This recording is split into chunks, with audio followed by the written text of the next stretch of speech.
हम्म,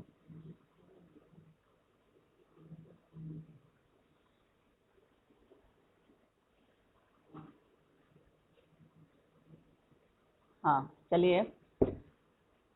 तो लेखिका की सफलता पर कर्नल खुल्लर ने उसे किन शब्दों में बधाई दी? आज हम लोग इसकी पुनरावृत्ति करेंगे। ठीक है, तुम लोग अपना अपना माइक ऑफ कर लो। लेखिका की सफलता पर कर्नल खुल्लर ने उसे बधाई देते हुए कहा कि मैं तुम्हारे इस अनूठी उपलब्धि के लिए तुम्हारे माता पिता को बधाई देना चाहूँगा। ठीक है, उसके बाद फिर नज़दीक से एवरेस्ट को देखकर लेखिका को कैसा लगा? तो कल इस पर मैंने तुम लोग को बताया था कि नज़दीक से एवरेस्ट को देखकर लेखिका को इतना अच्छा लगा कि वो भौचक्की होकर खड़ी रह गई और एवरेस्ट, लोहोत्से और नुत्से की ऊंचाइयों से घिरी बर्फीली टेढ़ी मेढ़ी नदी को निहारती रहीं। फिर डॉक्टर मीनू मेहता ने क्या जानकारियां दी? डॉक्टर मीनू मेहता ने अस्थायी पुलों को बनाने, लट्ठों और रस्सियों का उपयोग करने, बर्फ की आड़ी तिरछी दीवारों पर रस्सियों को बांधने और अभियांत्रिकी कार्यों के बारे में जानकारी दी। तेनजिंग ने लेखिका की तारीफ में क्या कहा? सबको सुनाई पड़ी है मेरी आवाज? हेलो, मेरी आवाज सुनाई पड़ रही है बच्चों? हाँ।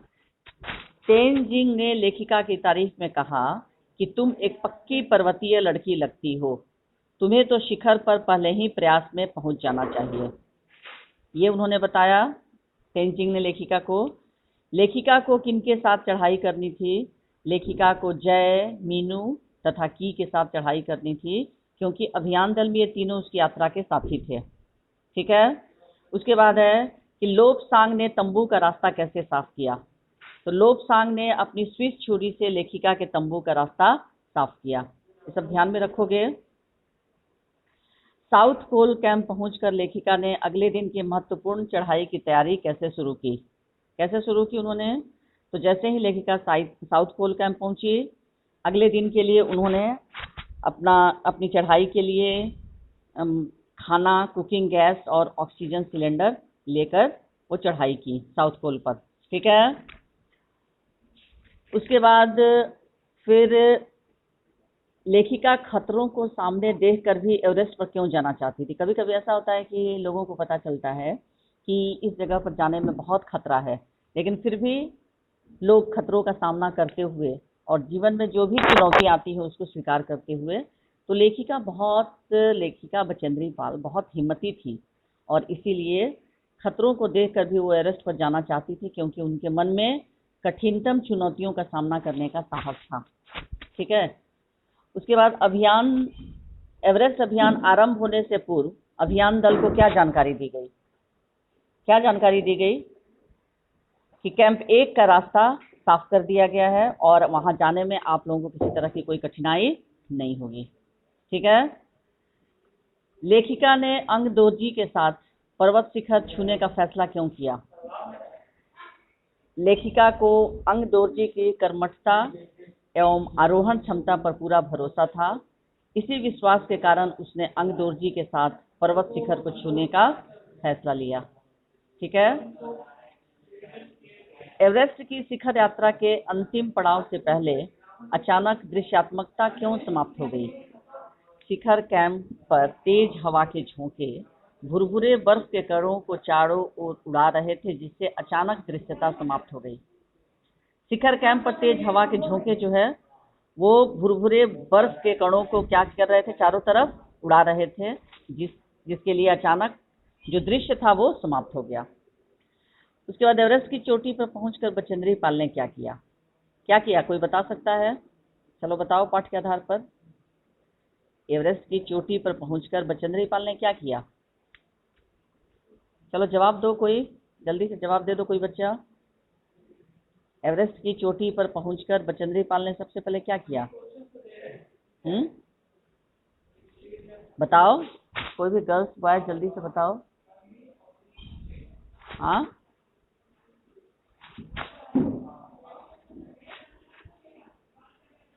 एवरेस्ट की कोई जवाब क्यों नहीं दे रहे हो बच्चे? हेलो, क्या मेरी आवाज नहीं सुनाई दे रही है तुम लोगों को? Hello, hello. क्यों नहीं तुम लोग जवाब दे रहे हो? सब शांत बैठ गए हो क्या? कोई सुनाई नहीं कुछ पड़ रहा है? पूछने पर तुम लोग रिप्लाई करो उधर से। एवरेस्ट की चोटी पर पहुंचकर बचेंद्री पाल ने क्या किया? कोई जवाब दो मुझे। हाँ, नहीं पता है।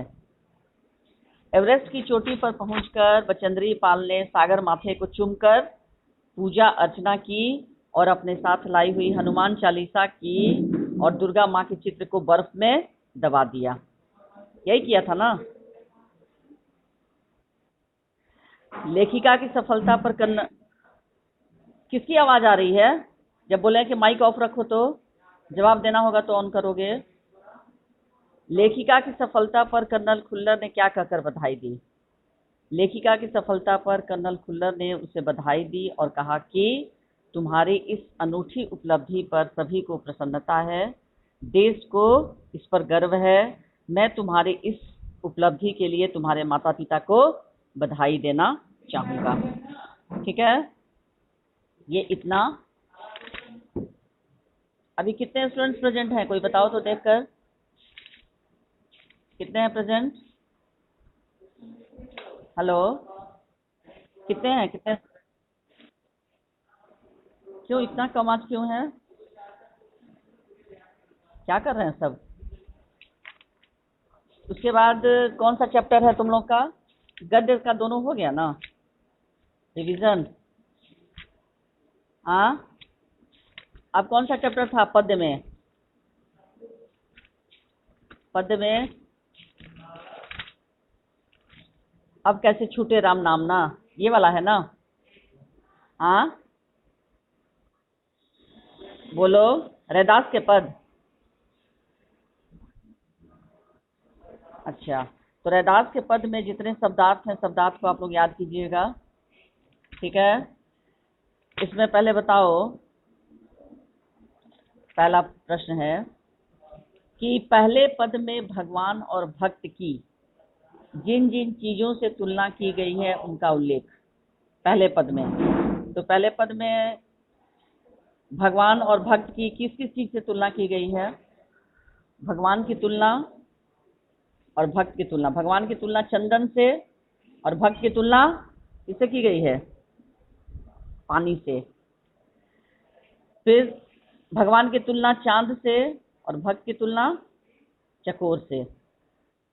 फिर भगवान की तुलना बादल से और भक्त की तुलना बादल से किसके साथ किया गया है? हाँ, मोर से।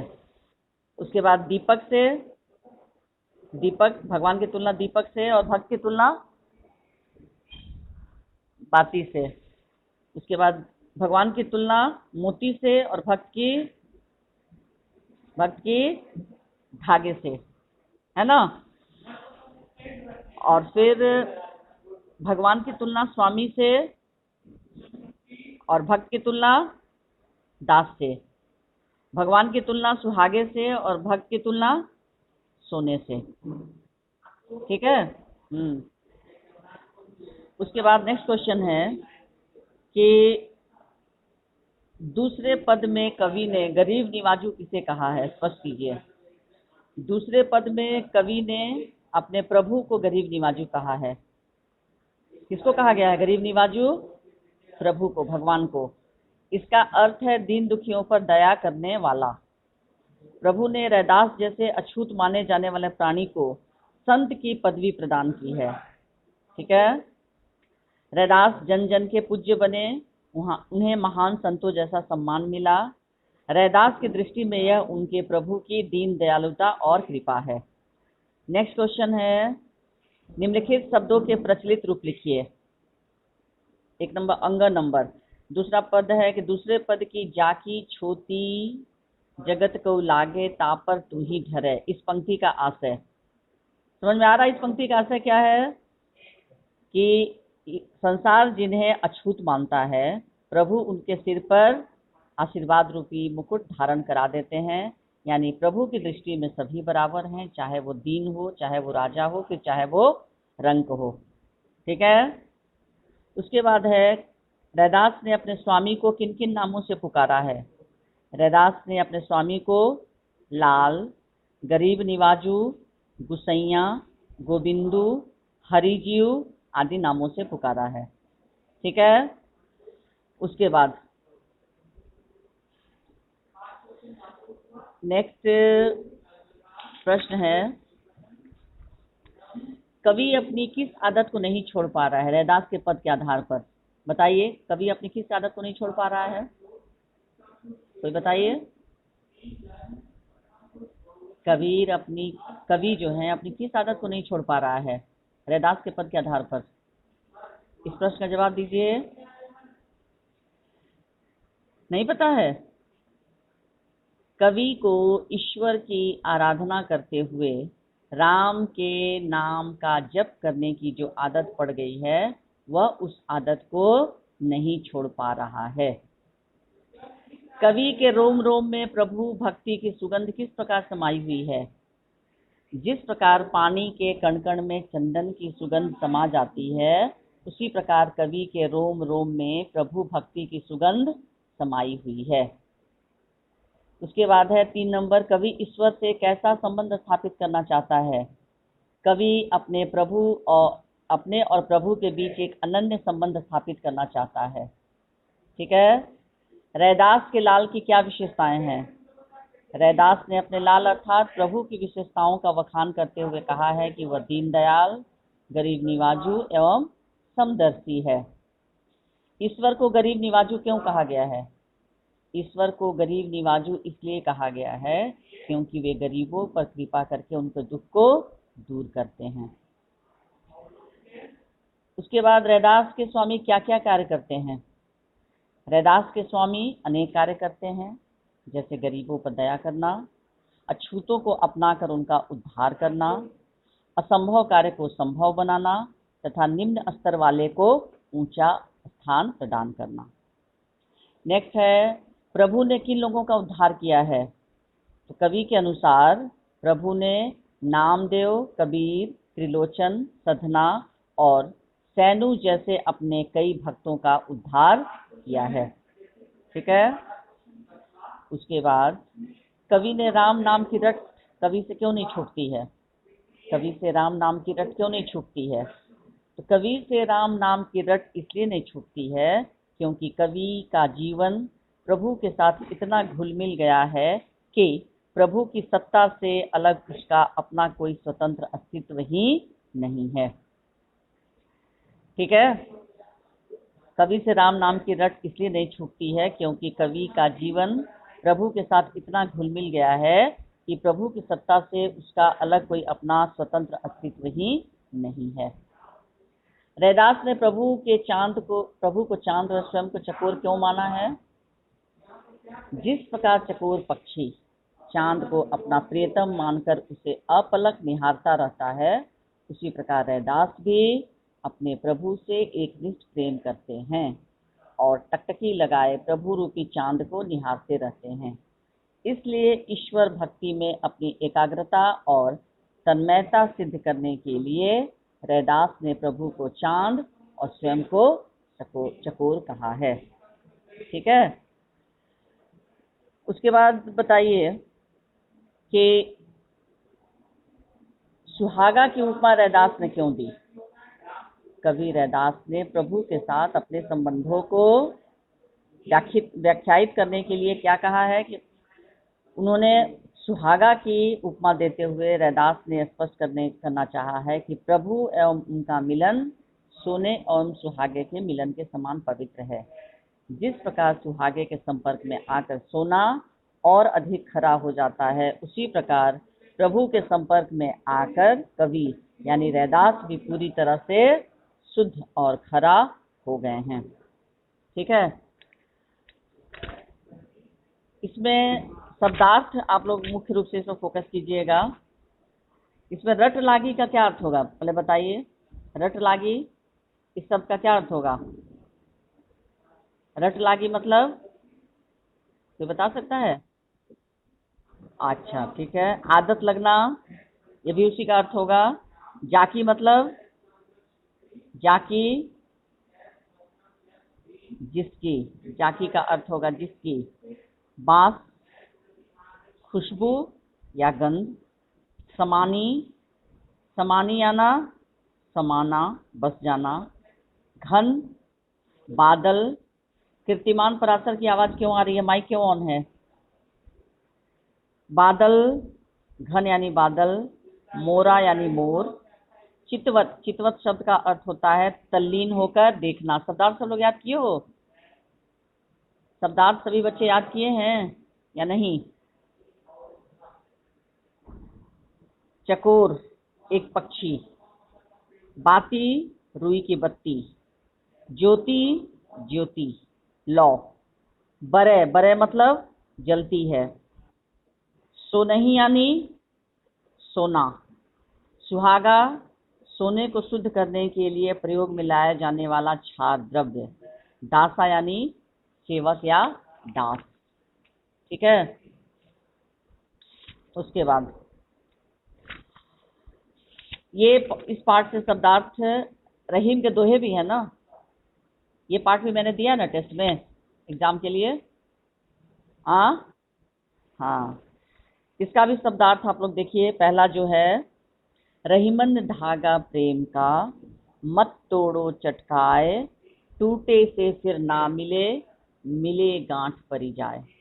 इसमें शब्दार्थ देखो, चटकाए का मतलब क्या होता है? चटकाए शब्द का तोड़ना। और परी जाए मतलब, परी जाए पड़ जाती है। हाँ, तो इस दोहे में रहीम दास कहते हैं कि रहीमन धागा प्रेम का, मनुष्यों को, ये नीति परक और शिक्षा प्रति सब दोहे हैं रहीम के। तो इसमें रहीम ने कहा है कि प्रेम का धागा जो होता है बहुत कमजोर, बहुत नाजुक होता है। उसे बिना सोचे समझे झटके से तोड़ा नहीं जाता है। क्योंकि क्या होगा, अगर टूटे से फिर ना मिले, अगर एक बार ये टूट जाता है तो फिर मिलता नहीं है, जुड़ता नहीं है, और मिले गांठ पड़ जाए। और अगर इसमें मिलता भी है तो क्या पड़ जाता है? गांठ पड़ जाता है। ठीक है।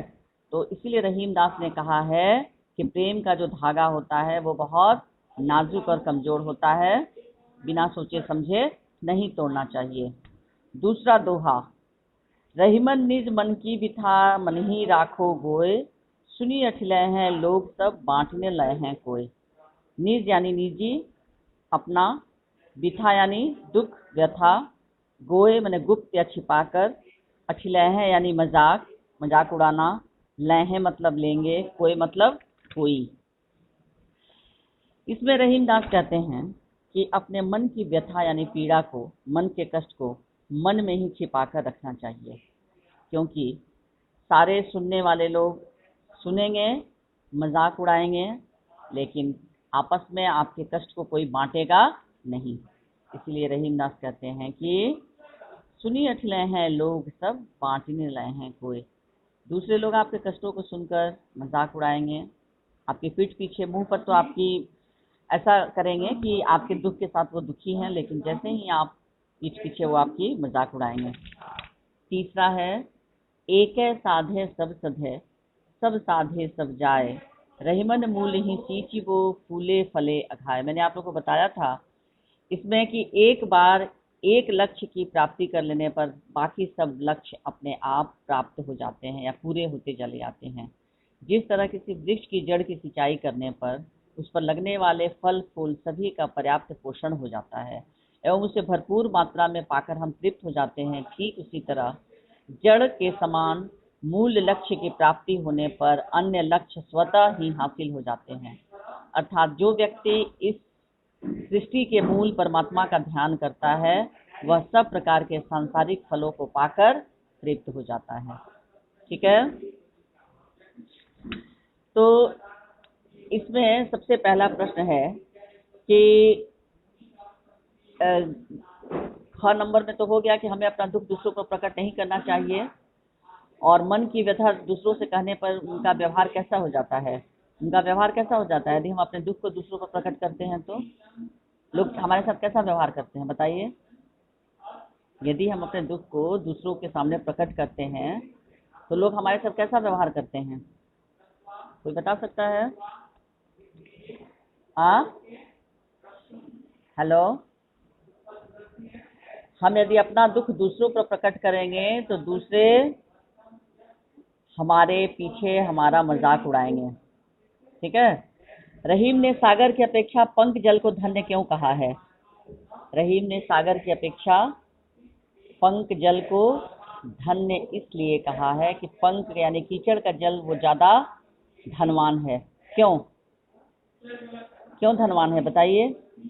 क्योंकि कीचड़ से भरा हुआ जल, उसमें अथाह जल राशि तो नहीं है उसके पास, सागर के जैसा वो महान नहीं है, उसके पास बहुत सीमित मात्रा में जल रहता है, और वो भी जल कैसा होता है? कीचड़ से भरा हुआ।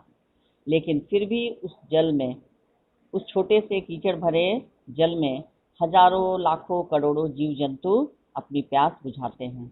इसीलिए रहीम ने सागर की अपेक्षा पंख जल को धन्य कहा है, क्योंकि सागर के किनारे तो लोग आकर प्यासे ही लौट जाते हैं। क्यों प्यासे लौट जाते हैं? क्योंकि उसका जल खारा होता है। लेकिन पंख यानी कीचड़ से भरा हुआ जल वो ज्यादा महान है, क्योंकि वह लाखों करोड़ों छोटे छोटे जीव जंतुओं की प्यास बुझाता है। एक को साधने से सब कैसे सध जाते हैं? एक को साधने से यानी मूल रूप से, मूल पर यदि हमारा ध्यान केंद्रित रहेगा तो बाकी सब जो साधन है वो अपने आप पूरा हो जाएगा। जलहीन कमल की रक्षा सूर्य भी क्यों नहीं कर पाता? कमल जल में खिलता है, लेकिन क्या होता है कि उसकी रक्षा सूर्य इसलिए नहीं कर पाता, उसकी संपत्ति, कमल की जीवनी शक्ति जल है। यदि हम जल में से कमल को निकाल देंगे तो वो सूख जाएगा। सूर्य भी उसको जीवन दान नहीं दे सकता। ठीक है। यानी एक कमल को खिलने के लिए, उसके जीवित रहने के लिए जल के साथ साथ सूर्य की रोशनी आवश्यक है, लेकिन सिर्फ सूर्य की रोशनी उसके लिए पर्याप्त नहीं है, उसके लिए जल भी आवश्यक है। ठीक है। उसके बाद अवध नरेश को चित्रकूट क्यों जाना पड़ा? अवध नरेश को चित्रकूट क्यों जाना पड़ा? चित्रकूट इसलिए जाना पड़ा अवध नरेश। अवध नरेश कौन थे? तो बता सकता है अवध के नरेश कौन थे? हाँ, श्री राम।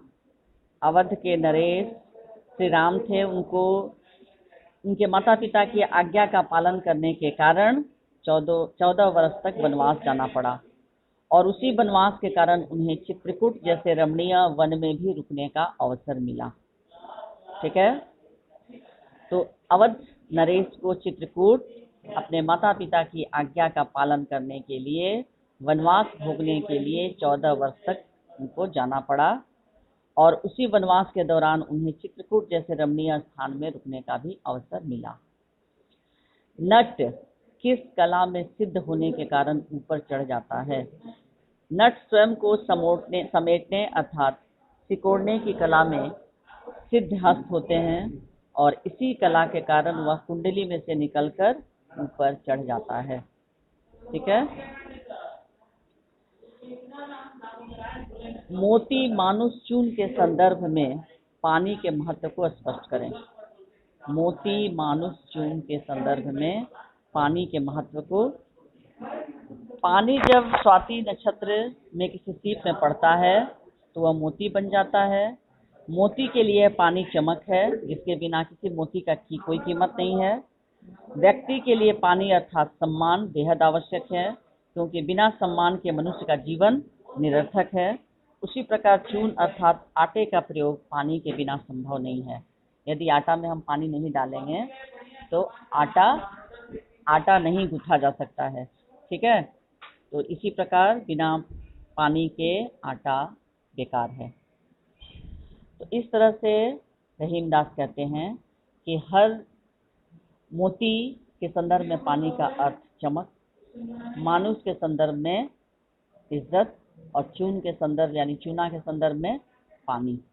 तीनों का अपना अलग अलग महत्व है। ठीक है। सबसे पहले तो शब्दार्थ बिल्कुल याद कर लेंगे आप लोग, कंठस्थ होना चाहिए। पानी का यहाँ अर्थ है सम्मान, जल। सूना, सून यानी सूना, व्यर्थ। मानुष यानी मनुष्य।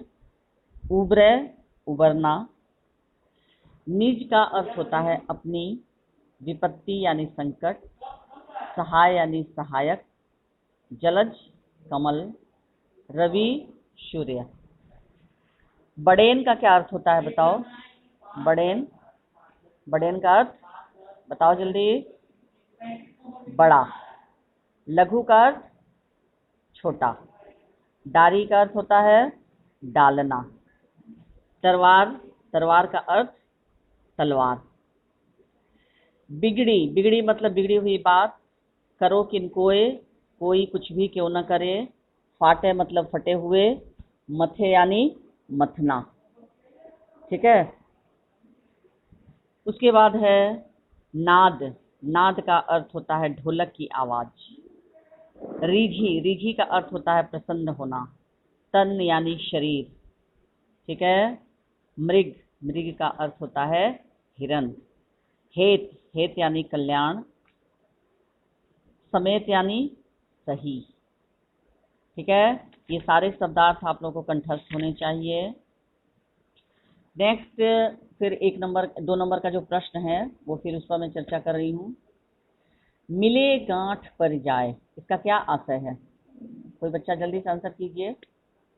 मिले गांठ पर जाए का क्या आशय है? किसी को नहीं आ रहा है समझ में? मिले गांठ पर जाए का अर्थ होता है गांठ पड़ जाना, अर्थात संबंधों में पहले जैसी सहजता एवं स्वाभाविकता का समाप्त हो जाना। दुख बांटने का क्या अर्थ है? दुख बांटने का अर्थ है दुख को साझा करना या उसके प्रति सहानुभूति व्यक्त करना। एकै साधे सब सधै, दोहे में कवि ने क्या प्रेरणा दी है तो बताइए। एकै साधे सब सधै, दोहे में कवि ने क्या प्रेरणा दी है? इस एकै साधे सब सधै दोहे में कवि ने सर्वाधिक महत्वपूर्ण लक्ष्य को प्राप्त करने की प्रेरणा दी है।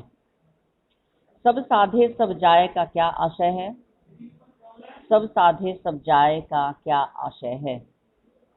सब साधे सब जाए का आशय है कि हमें मूल लक्ष्य को ध्यान में रखना चाहिए और सभी के पीछे नहीं भागना चाहिए, क्योंकि सभी चीजों के पीछे भागने से कुछ भी हाथ नहीं आता। किस तरह के लोग चित्रकूट आते हैं? विपत्ति में पड़े हुए लोग चित्रकूट आते हैं। कवि के अनुसार किस तरह के लोग चित्रकूट आते हैं? विपत्ति में पड़े हुए लोग चित्रकूट आते हैं। कवि ने संबंधित दोहे में बताया है कि वनवास मिलने पर अयोध्या नरेश भगवान राम को भी कुछ दिनों के लिए चित्रकूट में निवास करना पड़ा था। यानी श्री रामचंद्र को अपनी सौतेली माँ कैकेयी के हठ के कारण उन्हें वनवास जाना पड़ा था। वे खुश होकर नहीं आए थे वनवास, बल्कि अपने माता पिता की आज्ञा का पालन करने के लिए उन्हें वनवास जाना पड़ा था। और उसी समय वनवास जब वो गए थे तो चित्रकूट में उन्हें कुछ दिनों के लिए आकर निवास करना पड़ा था। बिगड़ी बात बने नहीं, दोहे के माध्यम से कवि क्या कहना चाहता है? बिगड़ी बात बने नहीं, दोहे के माध्यम से कवि कहना चाहता है कि एक बार बात बिगड़ जाने पर लाख प्रयत्न करने पर भी वह बात नहीं बन पाती। कवि रहीम के अनुसार विपत्ति में हमारा सहायक कौन होता है? तो कवि रहीम के अनुसार विपत्ति के समय हमारी अपनी संपत्ति ही सबसे महत्वपूर्ण एवं सहायक होती है। ठीक है। कवि रहीम के अनुसार विपत्ति के समय हमारी अपनी संपत्ति ही सबसे ज़्यादा सहायक होती है, दूसरे की संपत्ति नहीं। यदि आपका पड़ोसी बहुत करोड़पति है, अरबपति है, लेकिन उसकी संपत्ति आपके काम कभी नहीं आ सकती है। इसीलिए यहाँ कवि रहीम कहते हैं कि हर मनुष्य को अपनी संपत्ति पर ही, अपनी संपत्ति जो उसकी अपनी होती है, जो खुद की द्वारा अर्जित की हुई होती है, उसी पर भरोसा करना चाहिए। रहीमन निज संपत्ति बिना से कवि का क्या आशय है। रहीमन निज संपत्ति बिना दोहे के माध्यम से कवि का आशय है कि संकट के समय अपनी संपत्ति ही काम आती है। रहीमन पानी राखिए दोहे के माध्यम से कवि मनुष्य को क्या प्रेरणा देना चाहता है। तो रहीमन पानी राखिए दोहे के माध्यम से कवि मनुष्य को यह प्रेरणा देता है कि मनुष्य को अपना मान सम्मान बनाकर रखना चाहिए, क्योंकि मान सम्मान ही मनुष्य के जीवन का सर्वाधिक मूल्यवान संपत्ति होती है। बिना पानी वाले मनुष्य से कवि का क्या आशय है। यहाँ बिना पानी वाले मनुष्य का से कवि का क्या आशय है। कोई बच्चा बताइए, आंसर कीजिए। बिना पानी वाले मनुष्य से कवि का क्या आशय है। कवि रहीम क्या बोलना चाहते हैं। जवाब दो। अभिषेक क्या जवाब होगा। मुंह से बोलो। कीर्तिमान भरबली बोलो। बिना पानी वाले मनुष्य से कवि का क्या आशय है। बिना पानी वाले मनुष्य से कवि का आशय ऐसे व्यक्ति से है जिसके पास स्वाभिमान या आत्मसम्मान नहीं होता। बिना पानी वाले मनुष्य से कवि का आशय ऐसे व्यक्ति से है जिसके पास स्वाभिमान या आत्मसम्मान नहीं होता। फिर कवि यहाँ पूछ रहे हैं रहीम की प्रेम रूपी धागे की क्या विशेषता है। प्रेम रूपी धागे की विशेषता यह होती है कि यह बहुत नाजुक होता है और जरा सी चोट से टूट जाता है। एक बार टूट जाने के पश्चात उसे पुनः जोड़ा नहीं जा सकता। तो जिस तरह धागे को जोड़ने से उसमें गांठ पड़ जाती है, उसी प्रकार प्रेम संबंधों को भी एक बार टूट जाने पर पुनः पहले जैसा संबंध स्थापित नहीं किया जा सकता। तो रहीमदास कहते हैं कि प्रेम का धागा अगर बिना सोचे समझे तोड़ना नहीं चाहिए। रहीम ने पशु से भी तुच्छ किसे माना है और क्यों। रहीम के अनुसार जो मनुष्य केवल कला पर रीझने के पश्चात भी कला की कद्र नहीं करता, यानी कलाकार को कुछ दान नहीं देता, वह कंजूस और क्षुद्र है। जबकि पशु होते हुए भी हिरन वाद्य यंत्र पर मोहित होकर अपने प्राण तक त्याग देता है। तो कवि रहीम का कहना है कि पशु से भी अधिक वे मनुष्य तुच्छ हैं जो किसी की कला पर रीझते तो अवश्य हैं, लेकिन बदले में उसे कुछ भी देते नहीं हैं। सुई और तलवार के उदाहरण द्वारा कवि क्या संदेश देना चाहता है। तो कवि का कहना है कि हर छोटी बड़ी वस्तु का अपना अलग अलग महत्व है, उसकी अपनी अलग अलग उपयोगिता है। इसीलिए कभी भी धनी या शक्तिशाली मित्रों को पाकर निर्धन या कमजोर मित्रों को नहीं भूलना चाहिए। इसके लिए रहीम ने सुई और तलवार का उदाहरण देते हुए कहा है कि जहाँ सुई काम आता है वहाँ तलवार बेकार हो जाता है। और इस प्रकार रहीम ने कहा है कि हमारे समाज में सभी के सम्मान का संदेश देते हैं कि जहाँ अगर युद्ध के मैदान में तलवार काम आती है और कपड़ा फटने पर सुई का प्रयोग किया जाता है। तो रहीम के अनुसार किसी व्यक्ति या योग्यता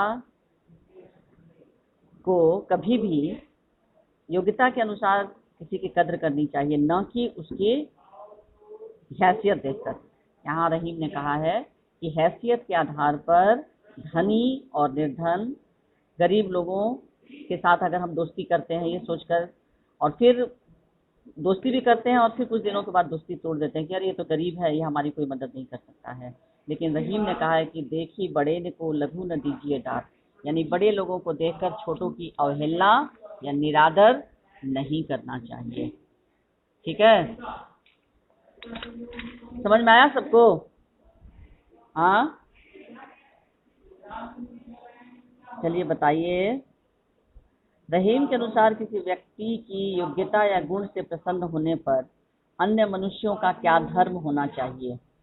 तो यहाँ रहीम ने बताया है कि किसी व्यक्ति की योग्यता या गुण से प्रसन्न होने पर अन्य मनुष्यों का यह धर्म होना चाहिए कि उन्हें गुणी व्यक्ति के कल्याण के लिए प्रेम पूर्वक दान या धन अर्पित करना चाहिए, क्योंकि गुणी या कलाकार व्यक्ति की योग्यता को सम्मान देने का यह सरल तरीका है।